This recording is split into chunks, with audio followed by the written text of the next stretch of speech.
Hello, everybody. Welcome to the Hollywood Hustle. This is episode number 128. I'm your co-host, Tom Bates, with my co-host, Jordan Sherman. And we are back from a nice long hike at Runyon Canyon. Runyon Canyon. Gloomy day here in LA, but that's nice for hiking. Yeah, better than sweating like crazy.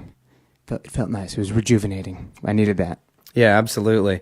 So we are about to hit the June gloom aspect of living in LA. So again, it's not all sunshine and rainbows out here. It actually is gloomy a lot of the time, and it rains a lot more than I expected. So I was lied to. I want my money back.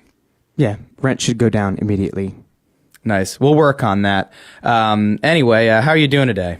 Doing great, man. Just got back last night from a little stint in Florida, back in the old stomping grounds, Pompano, and we played a show in Delray at the Bull Bar, and all the folks came out. It was fantastic. The day before that, though, or 2 days before, I went to Key Largo with the Wilsons.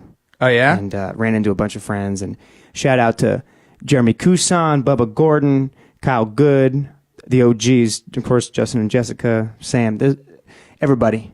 Everybody who watches and supports. We got Bill Ward. I know you watch. Yep. Bill Ward, doctor. Yep. Bill Ward.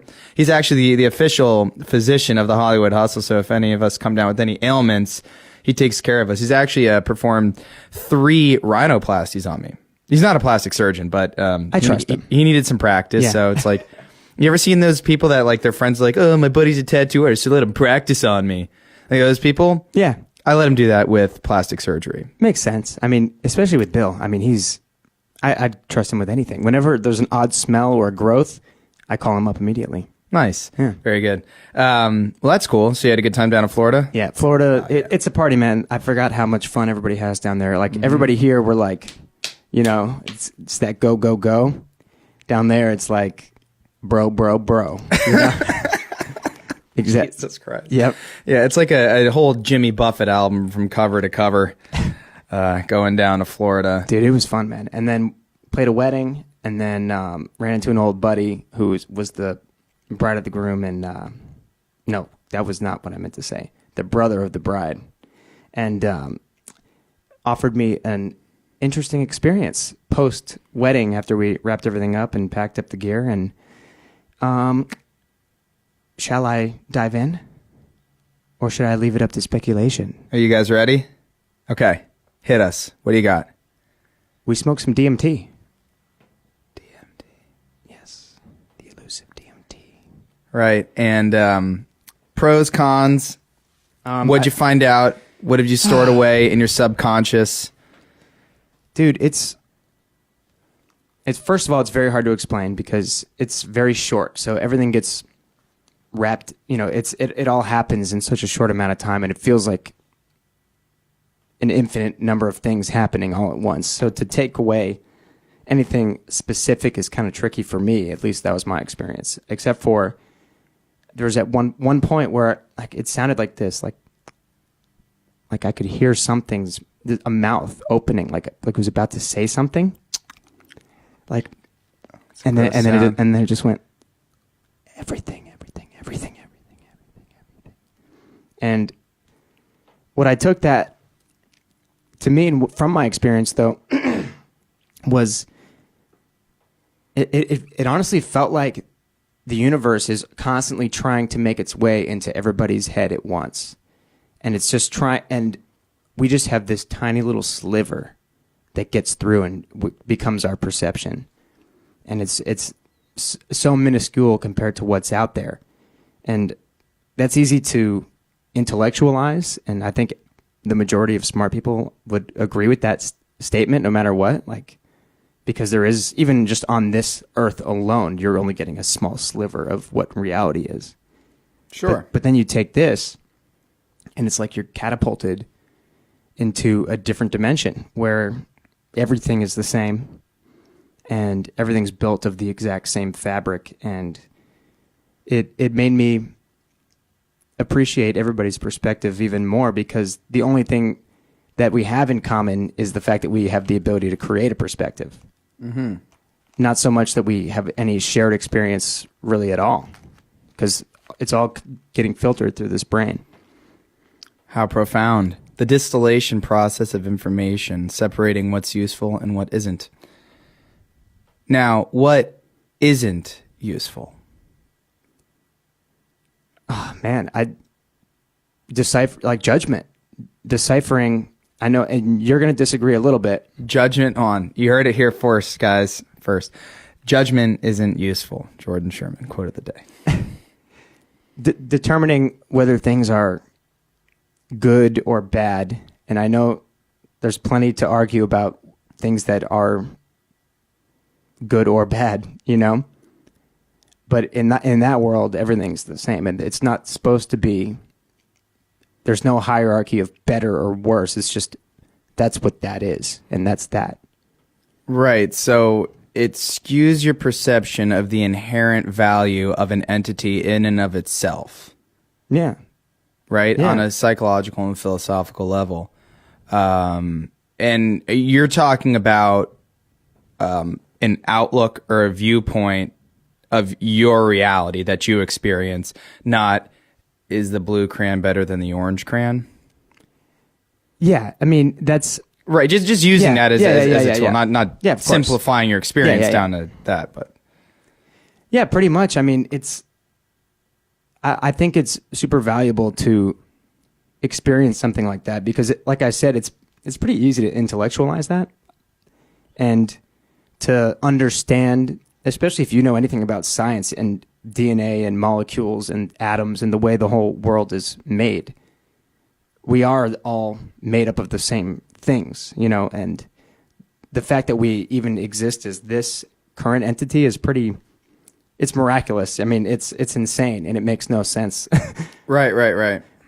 Because this is made of the same exact shit, you know? To a degree. The small differences make large physiological of course manifestations apparent. Of course.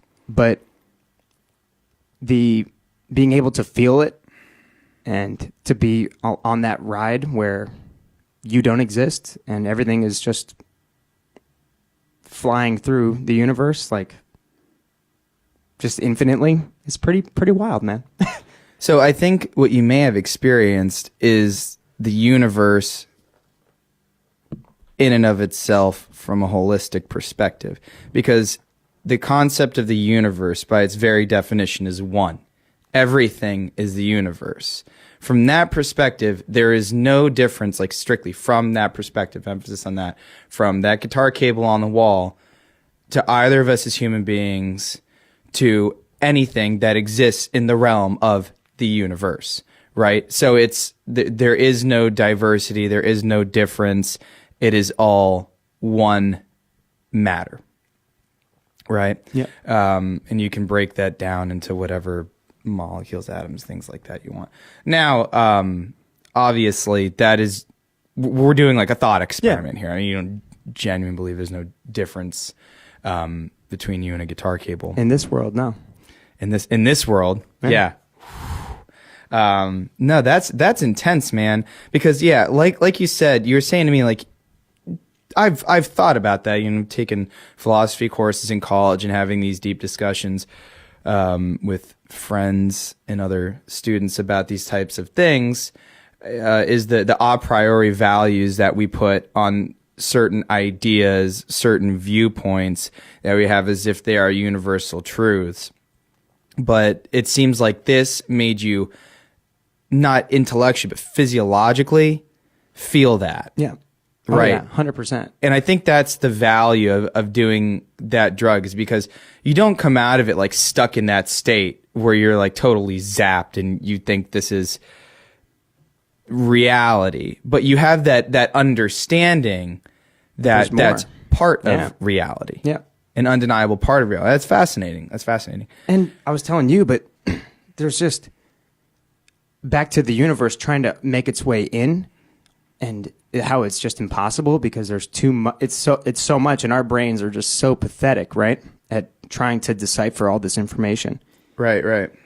I was sitting like this, and I could feel the weight of it trying to make its way in, and to the point where I couldn't get any clear image of anything. It was just like a bunch of scattered things trying to make its way in. And then I leaned back, and did this, and my jaw went down, and I could feel my energy going back out towards the universe. And my interpretation of that is just like trying to over-understand everything isn't going to get you anywhere. And living your truth and putting yourself out back into the universe in the best way that you possibly can is more valuable than trying to take it all in at all times. Agreed. I definitely think so. A lot of things go into that. Like, you don't know where and when and how you're going to leave this earth, which is a fundamental reality of existing. And I think putting yourself out into the universe, yeah, it makes a lot more sense than trying to make sense of everything and receive it all and organize it. Again, because the human brain as an entity only uses a certain percentage of its actual processing power, as if it's some kind of computer, to be able to organize, distill this information to the language that you have been taught, in which you can conceptualize these things. I mean, you can go down that rabbit hole forever, right? But it's no longer true anymore. It's like, now it's just something that now you've created it in yourself, and you're not connected to that thing anymore. It's been it's been diminished, Yeah. Well, that's the intellectual psychedelic experience. That is, I'm sure, what Timothy B. Schmidt was after, or any of these artists, because you're a high IQ individual, and I like to think I am too. And the way that we would view a psychedelic experience, like I may or may not have done mushrooms, and when I may or may not have done mushrooms, I had a similar experience. The way that you reorganize everything and you view everything, you're able to step outside the circle of your sober reality and view it as a spectator. Yeah. Right? And you view the pursuit of money and status as so trivial, because in the reality of everything, it is. Right? And you view certain beliefs and standpoints and religious and political and social views as temporary, as a product of the times, as manufactured, right? And you're more into the game of what's real from a philosophical definition, what's real, what's true, and what has not been skewed by humanity putting an a priori value on a concept. Yep. And that leads me back to my favorite Nietzsche quote, which is, "A long time ago, on a rock flying through space, some clever beasts invented knowledge." Yeah. Knowledge is an invention, right? But I think there's discovery to it too. I think mathematics is a discovery. That's a universal truth, right? And a lot of innovation is discovery. Chemistry, biology, a lot of these things are discoveries. But then a lot of the things that govern us on our day-to-day are man-made laws and rules and everything that we follow. And I think it's healthy if you have the type of mind where you can step back and you can view everything like a spectator, and you can draw from it what's necessary to you in your pursuit of what you want out of life, whatever that may be. Yeah. That's the responsible way to utilize these substances, because they can unlock truth. And like we were discussing, not like some guy, it's like, oh, what colors did you see? Did you see the self-dribbling basketballs? Like, if you want entertainment like that, go watch Inception. Yeah, and go watch a you can psychedelic watch movie. those visuals. Like, people make those visuals online. Like, you can watch all kinds of cool, trippy visuals anytime you want, Yeah. It's not the same as experiencing being a part of it. That's what's crazy, is it's not just something that you see. It's you become a part of that very fabric of it, and you're no different than anything else that you're seeing. And it's like, and you're not seeing anything in particular. And sometimes I did like crazy, like skull-like things and teeth and like kind of bizarre, like it got dark in some, in some capacity, but I didn't think much of it. I don't even know. I just was going with it. But now, do you have the mental capacity still where you can I mean, you say your judgment is removed, but do you still have that mental capacity where you can see something like, if you were to see gnashing teeth, to not be freaked out, to be like, okay, I'm on drugs. This is not real. I can just observe it. Or do you have the mentality of like a 3-year-old where everything is super real and everything is very vibrant and coming at you and could potentially hurt you? I don't know. I think I was pretty much gone, but definitely not scared. Not at all. Well, that's good. Yeah, because I don't know. To me, it just wasn't scary. It was peaceful. That's the best way I could describe it, because there was no way to really control where it was going to go, and it was just go for it. Just right. let it take you. You know. Yeah, you relinquish yourself to the power of the substance and hope for the best. Hope that you're gonna get some kind of profound truth from this experience. Do you feel different now? Physically and mentally, how do you feel different? I feel a little lighter, for sure. I woke up today feeling extremely invigorated, like working. When did you do it? 2 nights ago. 2 nights ago, okay. Yeah. Gotcha. And just wanting to really hone in on my purpose instead, like, and I told you this, like, whatever you're pursuing, if you don't have a strong why, it makes it like, what's the point? You know, because if your why is only monetary, if your why is only status or power related, no matter, even if when you get there, it's not going to feel good. It's not going to give you you're not going to get that fulfillment. And if your why is because you really like what you're doing, like, it doesn't have to be some kind of like completely altruistic path either. It doesn't have to be like, I'm here to change the world. No, you can be a cutthroat hedge fund manager if your why is because you like being a cutthroat. If that is within the fiber of your being and what you're inherently about and it's inexplicable, then yeah, it's going to give you fulfillment. Yep. But then there is that element of what are you putting into the world, and that's where, as long as the cutthroat hedge fund guy is doing something with all that extra money, there's all types of ways to redistribute that energy and to make sure that it's something that's valuable to people besides yourself. And I think if you just try to build everything around yourself only, it's a losing game. And you can still look out for yourself. You can still build your career for yourself. But the more I think about myself, the more lost I feel. Does that make any sense? Yeah, but by the very definition of that, it's like some people say about altruism, you may be doing something for somebody else, but it's still at the base of it for yourself. Yeah. So, and you can understand that, and that's, again, you can go down that line forever, and it's like, yeah, but that's, having kids, that's about yourself. And then protecting kids, well, that's about yourself, because you can never let yourself live peacefully if anything happened to your kids. Like, you can keep going down that road. But ultimately, I don't think anything is truly 100% selfless. I think it's nuanced. But I think doing good for society and being genuine about it is definitely going to benefit you and benefit others. It's a win-win situation. Yeah. More people need to do that kind of stuff.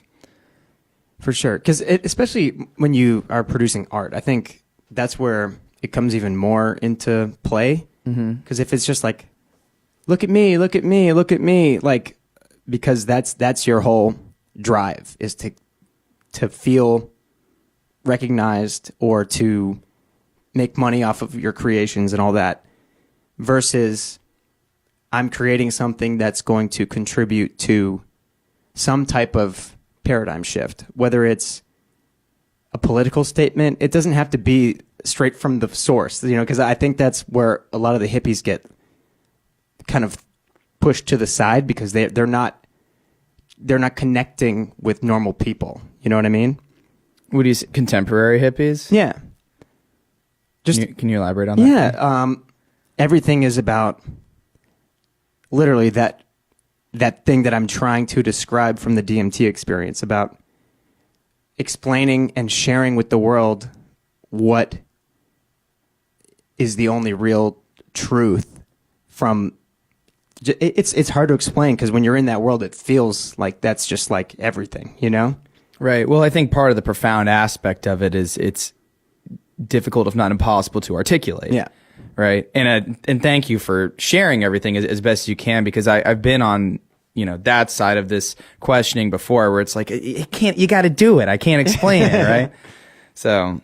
But yeah, man, extremely valuable, and it definitely makes me want to continue what I'm doing, but definitely with just that knowledge of whatever it is that I put out into the world. If I do it with 100% authenticity, it's completely worth doing, and it'll be heard and recognized by the people that need to hear and recognize it.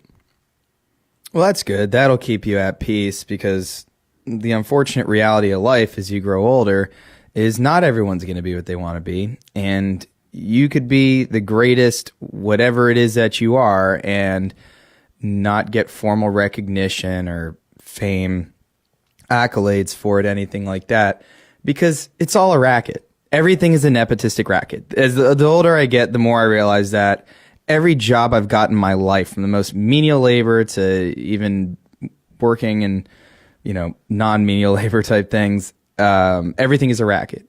All the gigs that I did down in South Florida, everything was because I knew somebody or I had an in somehow. I think maybe once I cold approached a venue and played on the spot for them, like, yeah, you're good, and we just so happen to have a spot open so you can play Friday night or something like that. Yeah. Like, those chances are so fucking slim that you cannot rely upon them, right? So everything is some kind of nepotistic deal. I mean, not to boil it down to this, but I'm sure you making it in music is going to be a crossroads of you meeting the right person who likes your music, who then knows somebody that you could have otherwise never gotten in contact with without this person, who's going to push you to the next level. And it's more nuanced and complicated than that, but it can probably be boiled down to that circumstance happening. Yeah, well, it happens over and over and over and over again. Yes. Even from the fact that my dad's a musician, like every little thing along the whole way, is contributing to how it ends up, but yeah, I'm just extremely stoked on life right now. Good. And then just a quick last point on the prior point that I made is that when viewed from the opposite side of that, as a person who has the power to make people, why would I just take people that cold come up to me? I would want to take people from trusted sources. Yeah. Right. So it's not a racket like the mob or something, like just trying to keep people out. It's trying to make sure that you're getting real talent, the types of people that are going to be trustworthy and are going to be successful because they have a track record of that, and proof of that is they know this person that will vouch for them. So it's understandable, but that is the way that the world works. Yep. And I think that'll unlock it. Nice way to tie that into what our program's usually about. I like that. Nice work. Yeah. Thank you. Cool. So, well, I'm glad you had a good experience with that. Kind of a random question. How did it taste? Chemically? Natural? Organic? Shoe tire. Shoe tire. That's what I said as an accident, trying to describe it, because I was talking about it before, and that was what came out. So you heard it here first. Shoe tire. Yes. Cool. Well, today's program is sponsored by Shoe Tire flavored DMT. Comes in all flavors: shoe tire, oil guitar, foam painting, and triglyceride. So, yeah, that's intense. Well, I'm glad you did it, because I never will. So our audience has got to see somebody who, decided to do DMT. Man, I mean, could have turned out the other way. You could have ended up in the fetal position, covered in your own bodily fluids, screaming out in sheer agony as the ghouls close in on you and take your soul from the inner part of your brain. Maybe, but it does end. That's the thing. It's like, that's not forever. And if that happened, I don't even know. Like, I've had this conversation with people. It's like, aren't you afraid of the bad trip? And it's all just what's in your mind. It's not. I don't know. I really don't think if you are actively dealing with shit in your life and you're not completely oblivious to all your blind spots, it's not going to end up horribly. I really don't think so. Yeah, I think when people have bad trips, the reality of it is no one plans to have a bad trip. It's when you're on these psychedelic drugs, you go one direction and you go fast, and you can't really put the brakes on. And if you fight it, that's when it gets worse. Oh, that's when it gets worse. Yeah. Yeah. No, a bad trip is not any kind of fun. And, but with that, I'm sure your perception of time changed. You said this was a 15-minute trip. Did it feel like 15 minutes? Did it feel I like couldn't a few have told hours? you. It could have been 5 seconds, could have been 5 hours. Really? Yeah. Wow. Yeah, it was wild. No, it's like in the X-Files when they get abducted and their watches change and they think that they're gone for like 2 minutes, but they were gone for like 3.5 hours. Exactly. But one more thing about it, because there's more kind of philosophical stuff, but my feeling on aliens has changed a little bit. Oh, please do tell. Not that I didn't believe in aliens before, because that would be kind of ridiculous to not believe. Foolish. Here at the Hollywood Hustle, we want to believe. Not that we've seen UFOs or anything like that. Not that we are aliens. Who knows? But when you're in that world, it does feel like there's other sentience that is just communicating at all times with each other across infinite lengths of fucking space. It's bizarre. And I feel like the more evolved a species gets, and if they have, because, dude, DMT exists in almost every living thing. It's an endogenous, like, it's almost an amino acid, like a tryptophan or something. Right. I understand we have it in our body right now. And if I'm not mistaken, I've heard this, I don't know if it's true, it's a chemical that your body releases as you die. Mm-hmm. See, that's what freaked me out about it. I'm like, I don't really want to see that. I don't know. It's kind of calming. But I don't know. But I think if there are other really intelligent beings out there, rather than trying to travel to us physically because of how long and how far that really is and how dumb of a journey that is, they're trying to connect in this different plane. And that there's infinite wisdom and things to learn from these other beings from other lifetimes ago, and even ourselves in a parallel universe who have had this exact conversation. We're getting deep here on the Hollywood Hustle Day. This is not your standard podcast where I'm just bitching about how the state of contemporary rap music or something. Yeah. This is some philosophical deep shit. Yeah, man, that's entirely it. But from a hypothetical standpoint, and we are being hypothetical, that makes sense. Yeah. Mind travel. See, and that's the business that I wanted to get into, and I wanted to propose to you. My plan is, SpaceX, NASA, going to other planets. That's so like 1990s. Yeah. Retro. And we'll talk about Elon later because he's onto something pretty cool. But mind travel. That's the game I want to get into. And if I were a billionaire and I could waste a lot of money, I would create a mind travel think tank. Just to fuck with people. I don't know if it's really within the realm of our possibilities right now. But yeah, I mean, mind travel. I'm with you. And whatever you need from me, I'm in. See, I'm all about the future too, because we're eventually going to have to colonize the moon. And I've already invested in a bunch of crater front property. Oh. Yeah, deep craters. Deep crater. The deepest craters. And yeah, it's going to turn out good. I don't know if it's going to be me or my children that will reap the benefits of that investment, but $100,000. Yeah, not bad. Yeah. It's better than the Valley. Oh, it's way better than the Valley. I mean, yeah, and I guess if I had to give one overarching takeaway from it that applies to everybody is just like whatever you think is possible, there's way more possible.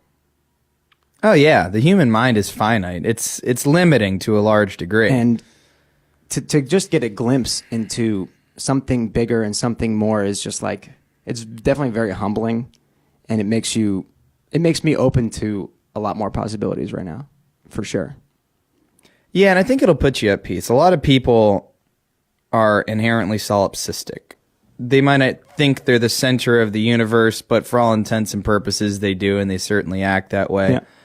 And that's not an accurate way to live. That's not living in reality. And it's sometimes dangerous, but I think a more free way to live is realizing how insignificant you really are. Unless you host the world's most amazing podcast, then you're a pretty fucking big deal. Very significant. Yeah. But for people that don't, like us before we started this podcast, you're marching. Just, yeah. No, I mean, and that's the reality of it. And people get so caught up in all this, the rat race nonsense of trying to be this, that, or the other. It's like, just have fun with it. Yep. You know, I mean, you can't really control what happens. I mean, you can get all the education you need. You can get that resume primed up. You can get all the kinds of job experience you want. And yeah, you can control a good life, but I mean, your hopes and dreams, you can't force those into reality. I think Providence grants you a certain path in life, and you must go with that path. I think that's very well said. Does DMT purport the existence of a god or a prime mover? Kind of, but not in a deistic way. Dogmatic It's- type way? It's more like whatever that god or creator is just everywhere at all times. And it's within you, and it's up to you to kind of just, I don't know, receive it or even expel it. Like from my experience, to put that out, it's not something there's no control for coming down from it. It's just this thing that is everywhere at all times. And I think that's what God kind of is just life, period. Yeah, I find that very interesting. It's a very Eastern philosophical way of viewing it, but I think those guys are on to something. I was just curious if that would support that or if that would lead down to the road of atheism. I think the most philosophically sound, and this is not my personal beliefs, I guess it's a bit of a contradictory statement I'm about to say here, but the most philosophically, from an academic standpoint, sound view of the universe is to be an agnostic, which by its very definition is, I don't know. Yeah. Right? But then Occam's razor comes in, and you realize that it would be better to be on the side of believing in a God, because if there is a God at the end, then you won't be damned to hell. But if there's not, then it all just goes black anyway. Yeah. Right? No, I mean, I believe definitely in a prime mover, in the one being, in the universe in and of itself. Well, God, again, by the definition of the universe, would be the universe. Yeah, it's everything. Right? And I mean, this is when you get down to the minutia and the nitpicking of this concept. But I think that's really where the buck stops as far as what we can really know. I don't think anyone can really prove definitively if there is a God or if it's not. Although one of the best arguments I've heard for there being a God, which I think makes a lot of sense. So I have an uncle who's a monk, and he's going to be a bishop. So he's a philosopher, and he's shut off from society, and he reads religious texts and philosophy. So I think he's got a pretty good handle on it after 50-something years. And the analogy that he gave me was of a watch, of a chronographic watch with a lot of mechanisms going on, and everything is very precise, and everything is planned and put in a specific place for a very specific reason. That is something that is very, very small. The universe is infinitely huge, and there's a lot of chaos in the universe, but there's a hell of a lot of order too, a lot of natural order that you see in the universe. Now, if you took all the parts for a Rolex watch, you dumped them in a bag, and you shook the bag up and kept shaking them up, like this is like the Big Bang Theory, Yeah. how long would it take? How many tries would it take before you dumped out a perfectly made Rolex watch? Never. Well, not technically, not never, but Yeah. billions of years of shaking the bag before things just randomly fell into place. I mean, the odds are so minuscule, but it is much in the favor of a designer, of a prime mover, of somebody who has a plan to make it a certain way. So I do believe in a God, in a deistic sense. And to me, it's helped explain a lot of things, but that's not why I do it. I don't do it as any sort of crutch. I do it because I think it's philosophically honest to myself and the experiences I've had in life. Well, that's a good way to look at it, and I would never take it away from anybody because I see the value that it brings to people's lives. Yeah, absolutely. People that try to pry that away from people, that's very cringy. And no, it's not. That's not the purpose of and selfish. No, and that's weird. That's weird. It's just worth having an intellectual conversation as to whether or not it is predetermined or not, because there's no way to prove any of that, right? And it is interesting, and it's all just kind of based on what you feel. You can't even think about that because it's theoretical by its very nature. And one gives you a little more purpose and probably makes it a little easier to sleep at night, and the other makes it it depends on the way you look at it. Though I know some people who, the fact that they think it's all random chaos, that makes it easier for them to get by because it's like, oh yeah, whatever. You can be a nihilist. Yeah. Atheism is nihilism, I think. Yeah, to a degree. Yeah. But yeah, it's a very interesting topic, and I think the value of psychedelics is it brings it to the forefront and it gives you a quick entry instead of if I hadn't said that I did that a couple days ago, what would we be talking about right now? True. That's a good point. In a parallel universe where you said, no, thank you. I was told in 5th grade to not do drugs. Yeah. Yeah. And you didn't do the DMT. And if you just pounded a whole bottle of Johnny Walker Black to the face in one shot, where would we be? Well, you'd be probably, in pain. I'd be doing this podcast by myself, trying to fill up an hour's worth of content for our viewers. So Trusty viewers. But yeah, I mean, and that's DMT saved a life. That's what it did. Saved a life. That's what I'm saying. No, but it just, and it's not always valuable to be in this space in terms of what you want to talk about and the way you want to connect with people, because it is kind of foreign and kind of out there, and it's not necessarily the best way to connect with people. But with someone like you, or most of the people that I like to hang out with, it's a springboard for amazing discussions, Well, I liken it to, say you went on safari in Africa, and you were hanging out with African tribal communities, and the perspective it would give you on life in your day-to-day, the things you care about and value, I'm sure that would change you immensely along the lines of doing something like DMT. Yeah, in 15 minutes. Yeah, but sitting on a balcony. Yeah, but you don't want to live there. Yeah. Oh, yeah. Right. Yeah. You want to come back and you bring that information back to your society. Yeah. No, that drug's always been fascinating to me. I know one of our big fans, Joe Rogan, his DMT experiences have shaped the way that he views life and reality and any pursuit.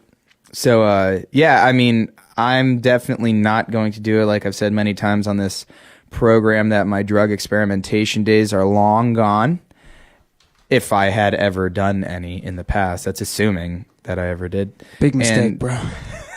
Yeah, so I didn't say I did. Yeah. I didn't, But another thing is, again, we're not going to be those guys, we don't condone drug use either. No. That's the thing is, I don't want people to get the wrong idea, oh yeah, just go out and do whatever the hell you want. Well, quite the contrary. The reason you did it is strictly for a purpose, and you worked your way into it. You had the right set and setting, the right circumstance befell you. Oh yeah. And it was a very responsible way to do it. Big time. And also, man, any drug of this nature, or even weed, if you have any predisposition to schizophrenia or bipolarism or anything like that, it's the springboard. Say goodbye. You know, like, so whenever they've done clinical trials with any of these psychedelics, they do extreme screening to see if somebody is predisposed to any of those types of mental illnesses, because all it takes is like that, and it's gonna happen at some point. But you don't want to be the responsible for that because you said, "Oh yeah, DMT's great, do it." You know, so definitely, if you have any history of mental illness in your family, or you know, you do feel as though you're not, I don't know, just not on track with something, it might not be worth doing. And it's hard for me to say that because from my perspective, there's nothing that could have went wrong. You know, it felt completely right in every way. But right, well, that's because you did the shoe tire DMT. Yes, that was the DMT light. Exactly. Yeah, that's interesting. Now, would you do it again? 100%. Yeah, 100%. Yeah. Want to do it right now for our viewers? Don't got it. Otherwise, I would. What do you think I've been drinking? Oh, getting lit. Yep. Just drinking some Speaking of DMT getting in the lit, studio. how about NBA Finals coming up? NBA Finals. Man. Now, Cleveland Cavaliers have their work cut out for them. Playing essentially a dream team. That is the Golden State Warriors. Yeah. Holy shit, man. I good luck. It's going to be a good series, though. Well, here's my prediction. The series is going to go at least 6 games. And here's why. Because professional sports are a racket. If it was if it was 4 and out, they lose so much money. They lose millions and millions and millions and millions of dollars of advertising, of all that shit, ticket sales, of everything. And that's why. So you're going to tell me, when was it that Cleveland beat Golden State in the finals? It came back from like a 3-game deficit. Yeah. Like, okay, you're going to tell me that one of the best basketball teams of all time, with the best, most consistent players of all time, dropped 4 games in a row to essentially LeBron James and 4 warm bodies? Like, come on. That's bullshit. And everybody knows it too. Like, I'm sorry. It's a racket. Yeah. And everything fell into place when Game 7 happened because I think it was like a Hollywood movie, man. They couldn't make that shit better at Paramount Studios. It's true. Yeah, dude. I mean, they really shouldn't win any games. I think it might go 5, but I think because of what you said, I mean, there is a chance that Cleveland can win 2 games, but man, they're the worst they've ever been getting to the finals. Oh yeah. I mean, they've got wheels falling off, and man, LeBron James, I don't know how the hell this guy does it, but I mean, he's the best player of all time. Dude, and you listen to him talk after he played 48 minutes against the Celtics to win that game. Insane stat line, and more than just the stats, he's putting his body through complete torture. He's drawing fouls like every single drive, yeah. And they're playing him like so hard, you know, and he gets done and he's just like, yeah, well, you know, did everything we could to win this game, and now it's time to focus on the next series. You know, like, the guy is a machine and as focused and determined as a person could possibly be. And as far as I'm concerned, a fantastic role model for all kinds of people, man. Yeah, I mean, I've liked him for a very long time, even when he came to Miami and he took a pay cut to be able to play on that team. Now, I like that. I don't like what the NBA players are doing about, like, oh, let's get all the, like, they're all boys. Like, there's no hate anymore in professional sports except hockey. Oh, yeah. There's hate still in hockey. But I hate when players pull that bullshit where they're all really friends behind the scene, and they work these deals so they all get on the same team so they can all get that ring. And, you know, I don't like that. It's like, it should happen naturally. If a team needs that star player, they should make the sacrifices to get that player. But LeBron James taking a pay cut like that to get to Miami, I know this was years ago, I think that's a pretty cool thing to do. The guy just wants to win. At the end of the day, he wants to win. And, you know, God bless him, he's a damn good job. And that team was nowhere near as good as Golden State is in terms of just pure artillery. I mean, Miami, we had some great teams, you know, with even our bench was great with Ray Allen, Shane Battier, Mike Miller, like all as far as shooters go, right? Yeah. But Golden State, when Kevin Durant made that move, he ruined the NBA. Yeah, he did. And that's a guy who could be on any team also, with one or two other stars and could be contenders. Yeah, I mean, I think he's the player in the league that's most comparable. He's to LeBron James in terms of he's overall the best dominance. scorer. Yeah. But The Durantula. Yeah. No, it's going to be an interesting final series. My prediction is Golden State in 6. I'm going to go Golden State in 5. Ooh, are you ready for a little hate? Sure. I've been totally fucking subdued on this podcast all day. Let's get some hate going. Let me get stretched out. All right, so Golden State Warriors, they wear this jersey that says The Town. What the fuck is The Town? They're from San Francisco. San Francisco is one of the largest metropolitan areas in the world. It's not a fucking town. A town is 7,000 people or less by definition of the United States Census Bureau. Okay? It's not a town. It's a city. They play in the Oracle Arena. Okay? They play in a massive arena. It should be, but what is the city? What is that? The town? Who refers, I live in California. No one says, oh, I'm going up to San Francisco. No one says, oh, I'm going up to the town. That's not a euphemism or a turn of phrase anybody uses.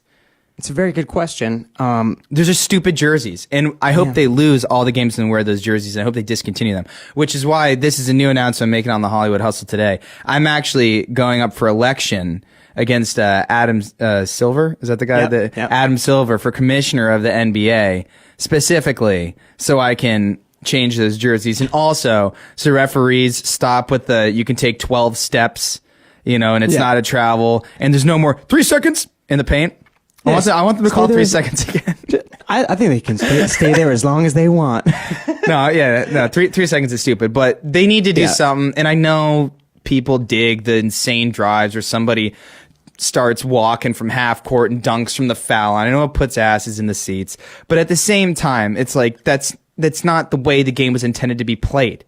Okay, that takes the teamwork aspect out of it, and it takes the planning and strategy out of it. If you have to pass the fucking ball, if you don't even have to dribble it, how's someone going to steal it out of their hands? So anyway, but back to the town. Those jerseys are fucking stupid. Golden State Warriors Administrative Office, I'm talking to you and I know you're listening. Please, enough with the town jerseys. Okay? Golden State Warriors. Those are nice. Keep them. They're nice. I'm with you. I can get behind that train. Makes no sense. Well, that's the thing. Whenever I go on this rant, whenever I go on this rant, okay, if they're from Oakland, I don't give a fuck. It's part of San Fran metropolitan area. I mean, when I go on this rant, everyone's like, yeah, you got a point. Yeah. Like, even with the U in Miami, you can kind of, I know it's sensitive. That could be any university anywhere. Yeah, that's a sensitive topic for people in Florida, but whatever. I get that. Whatever. That's fine. But the town is stupid. Like, at least the University of Miami is a university. Yeah. It's a university. And the reason they call it the U is because their logo is a U. Okay. Yeah. So that's sound rationale. The town. Yeah, the town. It's stupid. Yeah. That's a good observation. Because the city, I think, has to do with that fucking Journey song, Lights. When the lights go down in the city, I want to be there in the city. Yeah, see, my city by the bay. It's the city, whatever. Yeah. That's fine. Oh, shit. Kevin Durant. What happened? He doesn't like it either. Oh, he called you? Yeah. Tell him to stop interrupting the program, man. Yeah, dude, I'm podcasting. I'll get back to you. Yeah. But what else you feel like talking about, man? What else do I feel like talking about? I mean, that's pretty much it as far as prep goes. Let's see. What else? What do you have coming up? Tell us about dude, you played a show down in Florida. Yeah, we played Let's talk about that. Yeah. We at the Bull Bar in Delray, we had so many friends and family show up. It was a blast, dude. Shout out to my dad's company too, MDG Advertising. They had an open bar for their employees, so they all came and dude, out the door, people on the sidewalk, like the place was packed. Made new fans, but I think this is something that's fun to talk about is for any aspiring musicians listening, going on tour and the value of playing places that you don't live, especially if you've moved and you can go play hometown shows. The excitement and the buzz around it, especially living in a place like LA, it's a whole different level. Like, we played well. I know we sounded good, right? But the fact that we're not just in Pompano playing in our house and then showing up for gigs, it has a different level of excitement to it. There's a different energy around it. And even so, our fans show up wearing our Yeti Tactics tanks, available on our website, yetitactics.com/store. And they show up in the tanks, and then there's some girls at the bar like, well, what's the deal with this band? You know, and then our fans are telling, oh, they're just in town from LA for a day. And the girl's like, oh, wow. You know, like kind of taken aback, because that doesn't happen that often, you know, at a random bar on Atlantic Avenue, right? And then girls come up to us. Can we buy you a drink? First thing, before we even play. I'm like, yeah, sure. Jameson each. They bring them up. They're waiting. That they were going to leave, right? But they're now they have to see what all these girls wearing tank tops came to see. The place is starting to fill up. We look different than Florida bands too. You know, choice of shoes, shirts, shoe tire, apparel, hair choices. And then we start, and it's like, which show our guests the face you're making there. That's what they all look like. Wide-eyed, right? And wide-eyed, yeah. Agape. Like dead fish. No, but very excited and engaged. And when you play in LA, that doesn't really happen so much because they're expecting greatness at all times, right? So it's like it takes a lot to get people out of their seats here. Well, not even they're expecting greatness. It's like, well, I can go see them play, or I can go watch fucking, you know, whatever. We always use John Mayer. I can go watch John Mayer at Hotel Cafe, do like an impromptu acoustic with set Dave for Chappelle. like, for like $10. Like, dude, it's competitive. Yeah. So to experience that and then have everybody stay the entire night. They're like, we were going to leave. We heard you play your first song and we were staying, you know, and it's like, it was really, really fun. And I can't wait to go back. And we're actually going back on August 3rd to play at the Briny. Ah, the Briny. With Ryan Arnold behind the bar. And it's going to be a hell of a time, man. But it's extremely fun. And I'm really thankful that people came and are supportive of what we're doing and just are down to have a good time with us, you know, and to take a break from whatever the fuck they're doing and just take a little time, you know? Yeah, and appreciate some new music for people that are really trying to do it the right way. I think a lot of new groups, original groups, there have been so many bad ones that people are like, I don't want to fucking see that. Yeah. Right? Unless you market the hell out of it and you make yourself look super edgy and cool and unique. But you guys just go and do your own thing and it's good, and then people go see you again. Yeah. And that's the trick. And then word of mouth, like our podcast, word of mouth, it's spreading like wildfire.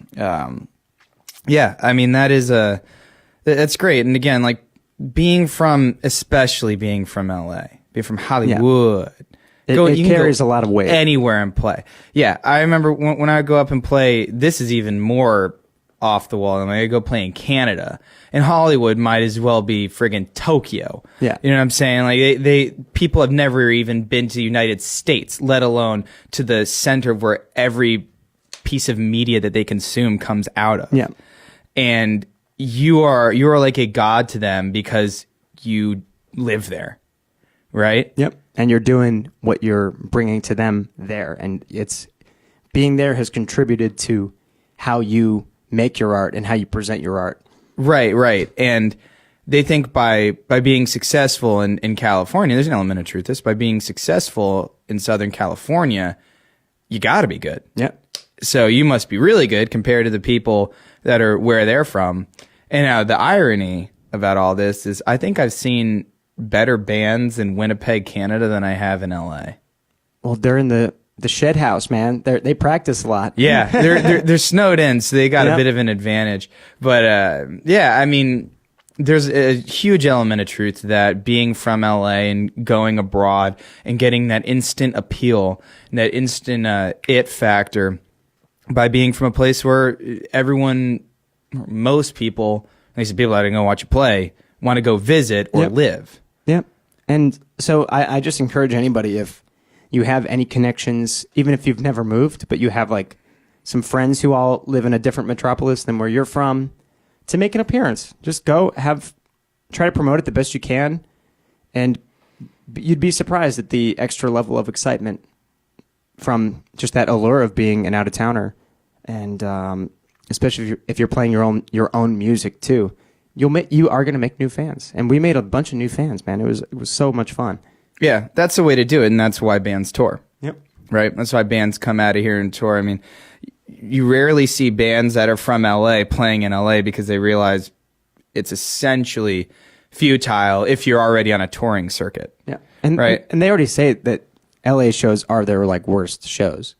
Yeah. Because it's not the people, it's the fucking traffic. Oh yeah. Like, dude, if I have worked all day, the last thing I want to do is go fight traffic for an hour and a half to pay to go watch a band play if I've seen them before. And that's what you do that night. Or you can just, pop open the laptop and watch something on Netflix. Like the latter sounds more appealing. But if you're a band from LA and you're only in Iowa and Des Moines for one night, people are going to turn out. Big time. Right? And advertising for shows here, like, doesn't even work. Again, you drown here. But this is a place where the industry exists. And that's the nature of being a musician, especially now, but it always has been, is that you produce and create everything at your home base, and then you go abroad. Yep. And you go to other cities, and you garner fans from other cities, and eventually that grows, and that'll help spread. Yep. I think it's the best, most organic way to do it. It takes a long time. It's like an investment on your part. Oh, big time. Yeah. Yep. Cool. But yeah, that was a hell of a time, and that's really the first, like, really well put together show that I've ever done. Like, going back, especially since I consider myself like decent now compared to, the old days playing at Gillespie's for Gibbons reunions. I played. I think a 10-year reunion at Gillespie's for Gibbons. Yeah, you did. My sister said they kept requesting you to play Kiss from a Rose by Seal. Which we played at Bull Bar, by the way. Perhaps the greatest song ever recorded. I love it so much. That was a theme for Batman Forever. That was a Val weird... Kilmer. Yeah, the music supervisor. I mean, it's a good song, but missed the spot. Like, how does that promote a Batman movie? That was the worst Batman movie anyway. I don't know. I don't watch that shit, but Val Kilmer, there's nothing badass about that dude. It didn't work. I didn't like it. he did a good Jim Morrison in that Doors biopic, though. That's true. Yeah. Yeah. He is a talented dude. But yeah, that Batman was weak. Disapprove. Yeah. But anyway, I think that's it's probably a good place to stop for today. I don't think there's anything else that we need to touch on. But yeah, I think that was overall a pretty damn good podcast. Thanks again. Jordan's telling me that all the folks in Florida that watch the podcast tell them they really like it, they dig it. So we're going to continue doing it whether you like it or not, and give you some more interesting content, and continue to up our game a little bit. As you can see, we've got a new desk here. It also doubles as a guitar case. And my mother's calling me right now, so that means we gotta go. See you guys. Yeah. Thank you. See ya. Hello?